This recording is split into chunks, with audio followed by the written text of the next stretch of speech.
வணக்கம் உறவுகளே. இசைஞானி அவர்களுடைய தெலுங்கு கிட்ஸ் அப்படின்னு சொல்லி ஒரு 2, 3 பாகம் போட்டோம். அதெல்லாம் ஆல்ரெடி நல்ல வரவேற்பு சூப்பரா போயிருந்துச்சு. ஸோ இந்த தடவ நம்ம என்ன பண்றோம், கன்னட ஹிட்ஸ் அப்படின்னு சொல்லிட்டு கன்னடத்துல இருந்து அவர் போட்ட அருமையான பாடல்கள், பல பாடல்கள் கொண்டாந்துருக்கோம். அதுபோல அதுபோக இன்னும் நிறைய சுவாரஸ்யமான தகவல்கள்லாம் இருக்குது. ஸோ அதனால வீடியோ ஸ்கிப் பண்ணாம பாருங்க. ஃபர்ஸ்ட் டைம் நம்ம சேனலுக்கு வரவங்க மறக்காம சப்ஸ்கிரைப் பண்ணிக்கோங்க. வாங்க வீடியோக்குள்ள போலாம். I love you. I love you.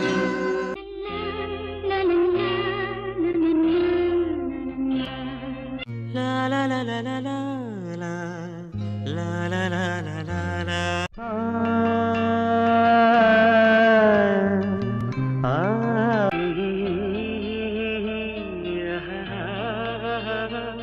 Tamil cinema இண்டஸ்ட்ரியில புரட்சித் தலைவர் மக்கள் தலைவர் எம்ஜிஆர் அவர்கள் மாதிரி ஆந்திர சினிமா இண்டஸ்ட்ரியில தெலுங்கானா என்.டி. ராமாராவ். ஸோ அதே மாதிரி கன்னடத்துல டாக்டர் ராஜ்குமார் அவர்கள். இது எல்லாருக்குமே தெரியும். மிகப்பெரிய ஒரு அற்புதமான ஒரு நடிகர்.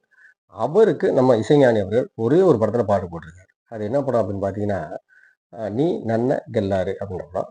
அதுல உள்ள ஒரு அருமையான சாங் "ஜீ ஜீவ ஹோகிதா" அப்படின்ற ஒரு அற்புதமான சாங். அந்த பாட்டை நீங்க கேட்டீங்கன்னு வைங்களேன், சூப்பரா இருக்கும். கேட்டு பாருங்க. ಜೀವ ಹೂವಾಗಿದೆ ಭಾವಜೇನಾಗಿದೆ. இது ஒரு ஆச்சரியமான விஷயம் பாருங்க. டாக்டர் ராஜ்குமார் அவர்களே சொந்த குரல்ல பாடியிருப்பாங்க.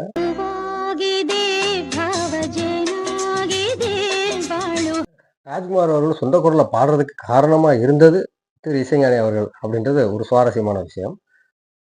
ತುಂಬ ಖುಷಿಯಾಗಿದೆ. ಯಾರೇ ಕೂಗಾಡಲಿ ಅಂತ ಬರ್ತದೆ. ಅದು ಅದು ಬಂದು ಬಿ ಬಿ ಎಸ್ ಹಾಡಿದ್ರೆ ಆ ಪಂಚ್ ಬರಬೇಕಾದ್ರೆ ಬೇರೆ ಹೊಸ ವಾಯ್ಸು ನಾವು ಇಂಟ್ರೊಡ್ಯೂಸ್ ಮಾಡಬೇಕು. ಅದು ಜಿ ಕೆ ವಿ ಹತ್ರ ಹೇಳಿದೆ. ಹೇಳಿದೆ ಅಂದ್ರೆ ಏನೋ ಬೇರೆ ಯಾರು ಎಲ್ಲ ಎಸ್ ಪಿ ಪಿ ಬೇಡ ಏನು ಮಾಡೋಣ ನಾನು ರಾಜ್ಕುಮಾರೇ ಹಾಡ್ತಾರಲ್ಲ ಹಾಡ್ತಾರೆ ಅವರು. ಅವರು ಸ್ಟೇಜ್ನಲ್ಲಿ ಇருந்து ಬಂದವರಯ್ಯ. ಸ್ಟೇಜ್ನಲ್ಲಿ ಡ್ರಾಮಾನಲ್ಲಿ ಹಾಡ್ತಾರಲ್ಲ ಆ ಥರ ಹಾಡಿ ಪ್ರಾಕ್ಟೀಸ್ ಮಾಡಿ ಬಂದು ಹಾಗಾದರೆ ಅವರೇ ಹಾಡ್ಬೋದಲ್ಲ ಇದು ಅಂತ ಹೇಳಿದೆ.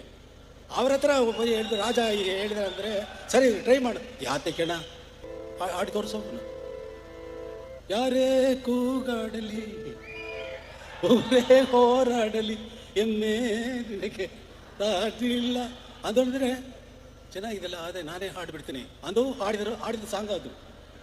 71ல நம்ம ராஜ்குமார் சாரு மிகப்பெரிய ஒரு ஹிட்டான ஒரு படம் எடுத்துட்டு இருக்காங்க. ஸோ அப்படி அவங்க எடுத்துட்டு இருக்கும்போது அதுக்கு இசையமைப்பாளர் ஜி.கே. வெங்கடேஷ். அவருக்கு உதவியாளர் நம்ம இசைஞானி அவர்கள் இளையராஜா. ஸோ அவங்க என்ன பண்றாங்க, பாட்டு எல்லாம் ரெடி பண்ணிடுறாங்க. சிங்கர் யாரு பாட வைக்கிறது அப்படின்னு யோசிக்கும்போது, தமிழ் இண்டஸ்ட்ரியில எம்ஜிஆருக்கு, சிவாஜி கணேசனுக்கு, டி.எம். சௌந்தரராஜன் எப்படியோ அதே மாதிரி டாக்டர் ராஜ்குமார் அவர்களுக்கு பி.பி. ஸ்ரீனிவாஸ் ஆப்டா இருப்பார். அவருடைய குரல் தான் அவருக்கு பொருத்தமா இருக்கும். நம்ம இதில் எடுத்துக்கிட்டா ஜெமினி கணேசன் அவர்களுக்கு குரல் எப்படி பி.பி. ஸ்ரீனிவாஸ் குரல் பொருத்தமா இருக்குது அந்த மாதிரி. ஸோ அதனால என்ன பண்றாங்க, அவரே பாட வைக்கலாம்னு முடிவு பண்றாங்க. அவர் பிஸி. அப்போ ராஜா சார் ஒரு ஐடியா சொல்றாரு, வேணாம் வேற ஆளை பார்ப்போம் அப்படின்னு சொல்லிட்டு ஜி.கே. வெங்கடேஷ் அவர்கிட்ட சொல்றாங்க. வேறு ஏதாவது புதுசாக பார்க்கலாமே அப்படின்னு. அப்போ அவங்க கேட்குறாங்க, வெங்கடேஷ் அவர்கள், ஏன் இதுக்கு எஸ்பிபி வேணா கேட்டு பார்க்கலாமா, அவன் புதுசாக பாடுறா அப்படின்னா. இல்லை அது வேணாம், நம்ம ராஜ்குமார் சார்னாவே பாட வச்சிடலாம் அப்படின்னு சொல்லி ராஜா சொல்றாரு. இல்லை அதுக்கு யோசிக்கிறாரு வெங்கடேஷ். அது சரியா வருமா, அதுக்கு முன்னாடி அவர் எப்படி என்னன்னு தெரியல அப்படின்னோடனே, சரி நான் அவர்கிட்டையும் சொல்றாங்க ராஜ்குமார் அவர்கிட்ட, இந்த மாதிரி நீங்களே பாடலாமே அப்படின்னு. அவர் ரொம்ப யோசிக்கிறாரு. பி.பி. ஸ்ரீனிவாஸ் தான் நமக்கு நல்லா பொருத்தமா இருக்காரு, அப்புறம் என்ன அப்படின்ற மாதிரி அவர் யோசிக்கிறாரு. அப்பதான் ராஜா சார் சொல்றாரு, என்னன்னா நீ நாடகங்கள் எல்லாம் சின்ன பிள்ளையில இருந்து குழந்தையில இருந்து நீங்க நாடகத்தில் நடிச்சு பாடி ஆடி எல்லாம் வந்தவங்க தானே நீங்க அழகா பாடலாமே, தாராளமா பாடுங்கண்ணா அப்படின்னு சொல்லி பாட வைக்கிறாங்க. பாட்டு செம ஹிட்டு. அதுல இருந்து அவருடைய படங்களுக்கு அவரே பாட ஆரம்பிச்சாரு. அதுபோக பக்தி பாடல் நிறைய ஆல்பம் போட்டிருக்காரு ராஜ்குமார் அவர்கள். டாக்டர் ராஜ்குமார் அவர்கள் வந்து நிறைய ஒரு பாட்டு தனி பாடல்கள்லாம் ரொம்ப சூப்பரா இருக்கும். அவர் நிறைய போட்டிருக்காரு. ஆனா ராஜா சார் மியூசிக்ல அவர் இந்த ஒரு படம் தான் பண்ணாங்க 81ல. இதுலயும் இன்னொரு பாட்டு இருக்கு. அந்த பாட்டு கேளுங்க. ಅನುರಾಗ ಏನಾಯ್ತು. அடுத்ததா ராஜ்குமார் சாருடைய பையன் டாக்டர் சிவராஜ்குமார் அவர்கள். நமக்கு தெரியும் ஜெயிலர் படத்துல அவர் வந்தது. அவர் நல்லா தெரியும். நல்ல ஒரு மிகப்பெரிய ஒரு அற்புதமான ஆர்டிஸ்ட். அவர் வந்து 1996ல நம்ம ஊர் மந்தார ஹூவே அப்படின்ற படம் சாராஜ்குமார் அவர்களும் ரமேஷ் அரவிந்த் பிரேமாவை ஹீரோயினா பண்ணியிருந்தாங்க. அந்த படத்துல ஒரு அற்புதமான மெலடிஸ் இருக்குங்க.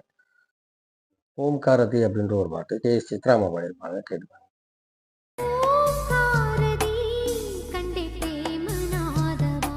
இந்த பாட்டுலாம் தமிழுக்கு வரல. இந்த பாட்டுலாம் அப்படியே கேட்டா கன்னடத்துல கேட்டாதான் அந்த மாதிரி ஒரு அற்புதமான சாங் இது.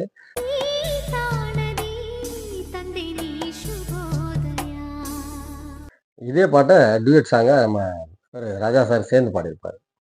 ತಿರುನಿ ಹರುಷ ನನಗೆ ವಸಂತ.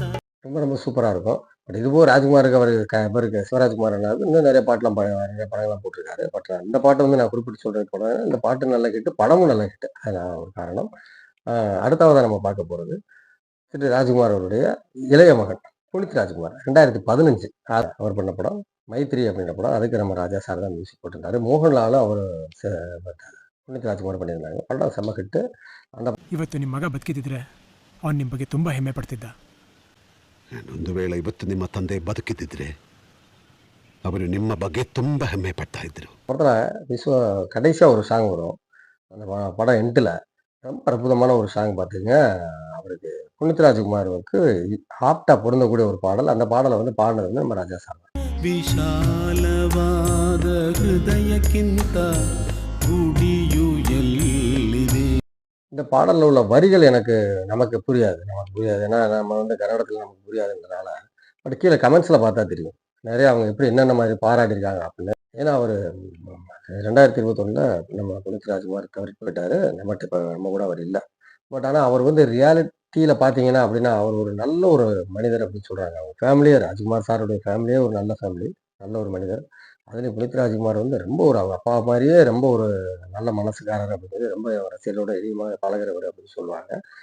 ದೈವವು ಬೇರೆಲ್ಲಿದೆ. அது ரொம்ப எளிமையாக பழகுறாங்க அப்படின்ட்டு சொல்லுவாங்க. நிறைய நல்லது பண்ணியிருக்காருன்னு சொல்லி நிறைய கேட்டிருக்கோம். இந்த பாட்டு வந்து பார்த்தீங்கன்னா அவருக்கே போட்ட மாதிரியே இருக்கும். பட் இந்த பாட்டு பதிவானது வந்து 2015. 2021 வந்து அவர் இறந்து போனதுக்கு அப்புறமா அந்த பாடலை வந்து ரொம்ப யோசிச்சு ரொம்ப கொண்டாட ஆரம்பிச்சிருந்தாங்க அந்த அவருடைய ரசிகர்கள். என்ன காரணம் அப்படின்னா அதில் உள்ள வரிகள், அதை பாடிய விதம், அதில் கமெண்ட்ஸில் போய் பார்த்தீங்கன்னாலே தெரியும். அவர் ஒரு தெய்வ கலைஞர், இவர் ஒரு தெய்வ கலைஞர். 2 பேரும் சேர்ந்து ஒரு அற்புதமான ஒரு இதை கொடுத்துருக்காங்க அப்படின்ற மாதிரி சொல்லுவாங்க. இது கொஞ்சம் எக்ஸ்ட்ராவா இதாக இருந்தாலும் ஒரு அன்புனால வந்த வார்த்தைகள்னே சொல்லலாம். அந்த மாதிரியான ஒரு பாடல் இந்த பாடல். நீங்களும் கேட்டுப்பாரு. ವಿಶಾಲವಾದ ಹೃದಯಕ್ಕಿಂತ. டாக்டர் ராஜ்குமார் நம்ம இவ்வளவு தூரத்துக்கு சொல்றோம் அப்படின்னா, அவங்க ஃபேமிலி சொல்றோம் அப்படின்னா, அவர் வந்து பாருங்க 50-60 வயசுல கூட அவர் ஸ்டேஜ் ப்ரோக்ராம் பண்ணியிருக்கிறார். ஸ்டேஜில் வந்து அவர் வந்து ஃபங்க்ஷனில் நம்ம நடிகர்கள்லாம் இப்போ கூட பார்த்தீங்கன்னா, நடிகர்கள்லாம் பெருசாலாம் ஒன்றும் ஸ்டேஜுக்கு வந்தாங்கன்னா அவங்க வந்து அப்படிடுவாங்க, இப்படிடுவாங்க, அப்படி போயிடுவாங்க, அந்த மாதிரிலாம் பண்ணுவாங்க. ரஜினி, கமலஹாசனே 70 வயசுக்கு மேலே தான் அவங்க வந்து இந்த மாதிரிலாம் பேச ஆரம்பிச்சிருக்காங்க. இப்போல்லாம் கொஞ்சம் இதாக பேசுகிறாங்க, வர்றாங்க, போகிறாங்க. பட் ஆனால் அவர் அப்படி இல்லை.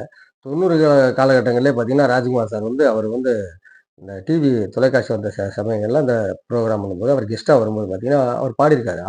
அவரது பாட்டை அவரே பாடியிருக்காரு. அது டான்ஸ் பண்ணியிருக்காரு. கொஞ்சம் பாருங்க. ಹುಟ್ಟಿದರೆ ಕನ್ನಡ ನಾಡು ಹುಟ್ಟಬೇಕು, ಮೆಟ್ಟಿದರೆ ಕನ್ನಡ ಮಣ್ಣ ಮೆಟ್ಟಬೇಕು. ஸோ இந்த மாதிரி எளிமையாக பழகக்கூடிய ஒரு அற்புதமான ஒரு ஃபேமிலியில் இருந்த குடும்பத்திலிருந்து வந்தவங்க தான் புனித் ராஜ்குமார் அவர்கள். அதனால தான் இந்த பாட்டு வந்து அவருக்கு அவ்வளோ ஆப்டாக இருக்குது அப்படின்னு நான் சொன்னேன். அவருடைய ரசிகர்கள் அதை சொல்கிறாங்க. சரி, அடுத்ததாக நம்ம பார்க்க போகிறது 2007 வந்த படம் ஆதினகழு அப்படின்னு ஒரு படம். புதுமுகம் நடித்தாங்க. சேத்தன் ஒரு புதுமுகம் நடிச்சிருந்தாங்க. அந்த படம் அந்த படத்தில் வந்து சிஹி ஹாலி சிஹி ஹாலின்னு ஒரு அருமையான மெலடிஸுங்க. மெலடி நம்பர் 1ன்னே சொல்லலாம். அற்புதமான மெலடிஸ்.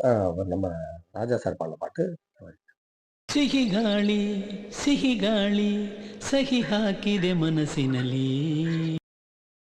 ஸோ அவர் அதை சிஹி காலின்னு சொல்லி பாடி முடிக்கவுமே ஒரு அப்படி ஒரு ஃபீமேல் வாய்ஸ் கிளம்பும் பாருங்க. அப்படி சூப்பராக இருக்கும் கேளுங்க. ಸಿಹಿ ಗಾಳಿ ಸಹಿ ಹಾಕಿದೆ ಮನಸ್ಸಿನಲ್ಲಿ.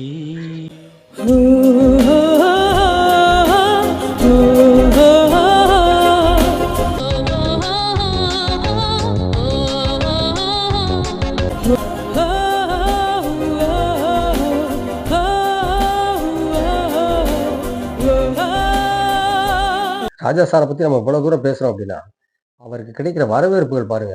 இப்போ ரீசெண்டாக 2024 அவர் மைசூர் தசராவில் போட்டிருந்த கான்சர்ட்டுக்கு அவ்வளோ ஒரு அமோக வரவேற்பு. அவர் சொல்ல அது ஆச்சரியமான விஷயம். அப்படி ஒரு அற்புதமான வரவேற்பு அவருக்கு. ಮೊದಲನೇದಾಗಿ ನಿಮ್ಮ ಪಾದಕ್ಕೆ ಸಾಷ್ಟಾಂಗ ಪ್ರಣಾಮಗಳು. ಇವತ್ತು ನಮ್ಮ ಗುರೂಜಿ ಆರ್ಕೆಸ್ಟ್ರಾದಲ್ಲಿ ನಾವ್ಯಾಕೆ ಬಂದ್ವಿ ಅನ್ನೋದಕ್ಕೆ ದೊಡ್ಡ ಕಾರಣ ಇದೆ. இன்னைய வரைக்கும் பாருங்க கன்னட பிளேலிஸ்ட்டில் ஒரு முக்கியமான படம் ஒன்று இருக்கும். அந்த படம் வந்து பார்த்தீங்கன்னா கீதா அப்படின்ற படம். நம்ம சங்கர் நாக் டைரக்ட் பண்ணி நடிச்சிருந்தாங்க. அவர் ரொம்ப ஃபேமஸானவர். 80s வந்து அவர் ஃபேமஸான ஒரு நடிகர். அந்த படத்தில் ஒரு அற்புதமான சாங் ஒன்று கேளுங்க. ಜೊತೆಯಲಿ ಜೊತೆಯಲಿ ಇರುವೆನು ಹೀಗೆ ಎಂದು. அந்த பாடல் 100வது நாள் படத்துல விழிகளில் உந்தன் விழிகள் அப்படின்னு சொல்லி இதே பாட்டை அவர் அங்க கொண்டாடுறாரு. ஸோ ரொம்ப ஒரு அருமையான பாட்டு இந்த பாட்டு. நமக்கு எல்லாருக்குமே நல்லா தெரியும். ரொம்ப இஷ்டம் போன பாட்டு. ஸோ இதில் ஒரு கமெண்ட்ஸில் கூட போன வாரம் கூட தெலுங்கு பாட்டு ஹிட்ஸ் போட்டிருந்தாங்க. தெலுங்கு பாடல் ஹிட்ஸ். அந்த பாட்டில் கமெண்ட்ல ஒருத்தர் போட்டிருந்தார், பூரா அரைச்ச மாவா அரைச்சிருக்காரு ராஜா சார் அப்படின்னு. அது அரைச்ச மாவு இல்லைங்க, எல்லாருக்கும் பிடிச்ச மாவு அப்படின்னு நானும் பதில் சொல்லியிருந்தேன். அதாவது இப்போ அவருடைய அந்த பாடல்களை இங்கே கொண்டாந்துருக்காரு. நல்ல பாடல்களை மேலும் சிறப்பாக நல்லா கொடுத்துருக்காரு. அதைத்தான் நம்ம பாராட்டணும். அரைச்ச மாவெல்லாம் சொல்ல வேண்டிய அவசியமே இல்லை. அடுத்த ஆள்கிட்ட இருந்தால் எடுத்து நான் கொடுத்தாரு, அடுத்த பாட்டை காப்பி அடிச்சுக்கலாம் அப்படிலாம் கிடையாது. அவருடைய பாடலில் இன்னும் சிறப்பாக கொடுத்தாரு. நிறைய பாடலில் ப்ரொடியூசரே கேட்பாங்க, இல்லை இந்த பாட்டை எனக்கு கொடுங்க, அந்த பாட்டே தான் கொடுங்க, அதே பாட்டை போடுங்க அப்படின்னு. அந்த மாதிரி சில பாடல் வந்திருக்கலாம் இல்லைங்களா? இதே கீதா படத்தில் நன்ன ஜீவனேனும் சூப்பராக இருக்கும் அந்த பாட்டு. இதெல்லாம் செம ஹிட்டான சாங் தான். தமிழில் நம்ம கேட்டிருக்கோம் ஆல்ரெடி, தீவன் தந்த வீணை அப்படின்னு கேட்டுக்கலாம். பட் இது எஸ்பிபி வாய்ஸில் நீங்கள் அங்கே கேளுங்க, இன்னும் அருமையாக இருக்கும். ನನ್ನ ಜೀವ ನೀನು ನನ್ನ ಬಾಳ ಜ್ಯೋತಿ ನೀನು. அடுத்த பாடல் அதே படம் தான், கீதாலே கேளுத நிமகீதா. சூப்பரான பாட்டுங்க. ಕೇಳದೆ ನಿಮಗೀಗ ದೂರದಲ್ಲಿ ಯಾರೋ. அது என்ன சொல்றதுன்னு தெரியல. ராஜா சாருடைய அந்த ஒரு ஒரு மியூசிக்ல அப்படியே அம்சமா போட்டு மிரட்டி விட்டுருப்பாரு இந்த பாட்டுக்கெல்லாம். ಸಂಪಿಗೆ ಒಂದೂರು ಮಲ್ಲಿಗೆ ಒಂದೂರು. தமிழ்ல வந்துச்சு, கார்த்திக் படத்துல அருமையான ஒரு பாட்டா வந்துச்சு. ஆனா இந்த பாட்டு கேளுங்க. அதாவது நான் சொல்றேன் தமிழ்ல வந்துருச்சு அதனால தமிழ்ல கேட்டிருக்கோம், அதெல்லாம் விஷயம். அங்க உள்ள மொழியில அந்த பாட்டை எப்படி கொடுத்துருக்கிறாரு அப்படின்றத நம்ம கேட்டோம்னா தான் அதை நம்ம புரிஞ்சுக்க முடியும். அதனால நம்ம நிறைய பாடலை மிஸ் பண்ணிடக்கூடாது. அந்த சிக்கிகாடின்ற பாட்டுல அவ்வளவு அற்புதமான பாட்டு. இந்த 80ல வந்த சாங்லே 80, 85ல வந்து பிளேலிஸ்ட்ல கண்டிப்பா இந்த மாதிரி ஹிட் சாங்ஸ் பூராமே இருக்கும். அதுல ராஜா சாரோட சாங் ஒரு 10 பாட்டாவது இருக்கும். அந்த மாதிரி தான் கொடுத்துருப்பாரு. ஸோ இதுல வந்து இப்ப விடுதலை படம் நம்ம ரீசெண்டா நம்ம பார்த்தோம். ராஜா சாருடைய படத்துல விடுதலை ஃபர்ஸ்ட் பாகத்துல வந்து பார்த்தீங்கன்னா வழிநடுக காட்டு மொழி அந்த பாட்டு. அதை பாடுறவங்க வந்து ஒரு கன்னட பாடகி தான் அவங்க. அவங்க கன்னடத்துல தாய்மொழியா கொண்ட அனன்யா பட். ஸோ அவங்க என்ன சொல்றாங்க கேளு. ப்ரோ அது ஒரு எனக்கு பெரிய பாக்கியம். எதுக்குன்னு சொன்னா இளையராஜா சார் வந்து கன்னடால கொஞ்சம் கம்மி பாட்டுகள் படத்துல மியூசிக் பண்ணிருக்காங்க. ஆனா அந்த பாட்டே எங்களுக்கு ஒரு ஆந்தம் மாதிரி கன்னடால. நகுவா நயனா மதுரா மௌனா இந்த பாட்டாவும் இல்லனா ಜೊತೆಯಲಿ ಜೊತೆಯಲಿ ಇರುವೆನು ಹೀಗೆ ಎಂದು இந்த பாட்டெல்லாம் எங்களுக்கு எல்லா கன்னடா சிங்கர்ஸ்க்கும் இந்த பாட்டு வரணும், வரவே ஆகணும், இல்லைன்னா உனக்கு இந்த பாட்டு தெரியாதா அப்படின்னு கிண்டல் பண்ணுவாங்க. ஸோ அந்த மாதிரி எங்களுக்கு ராஜா சார்னா ஒரு தெய்வம். புதுசா பாட வர்றவங்க இந்த ஜோதியலி பாட்டும் இந்த நகுவா நகுவா நயனான்ற ஒரு பாட்டு நம்ம பல்லவி அனுப்பல் அந்த படத்துல உள்ள பாட்டு, இந்த 2 பாட்டு கண்டிப்பா தெரிஞ்சிருக்கணும் அப்படின்னு சொல்லுவாங்க. செக் பண்ணி பாக்குறதுக்கு அந்த பாட்டை பாடு எப்படி அப்படின்னு. அந்த மாதிரியான ஒரு பாடலை அப்படி ஒரு அற்புதமான ஒரு இது தெரியலன்னா ரொம்ப சாதாரணமா இருப்பாங்க அப்படின்னு அவங்க சிரிச்சுட்டே கேஷுவலா சொல்றாங்க. அந்த மாதிரியான ஒரு பாடல் இது.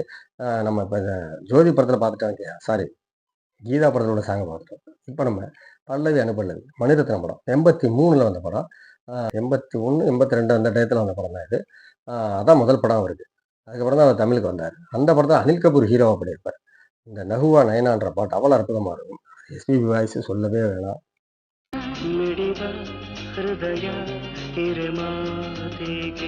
ஜானகமாவும் இருக்காங்கல்ல, அப்புறம் என்ன.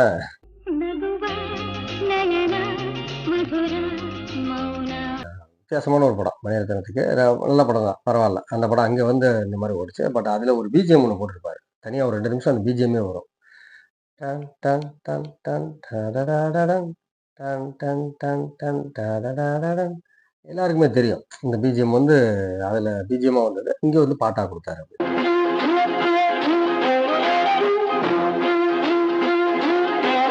ஸோ இப்போ அவர் அங்கே கொடுத்ததை இங்கே வந்து வாழ்க்கைன்ற படத்தை 84ல பாட்டாக கொடுக்குறாரு.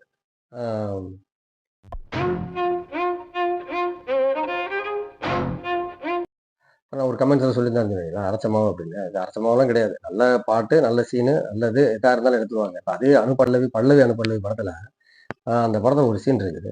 கிட்டத்தட்ட அதே சீனை தூக்கி அக்னி நட்சத்திரத்தில் போட்டிருப்பாரு மணிரத்னம்.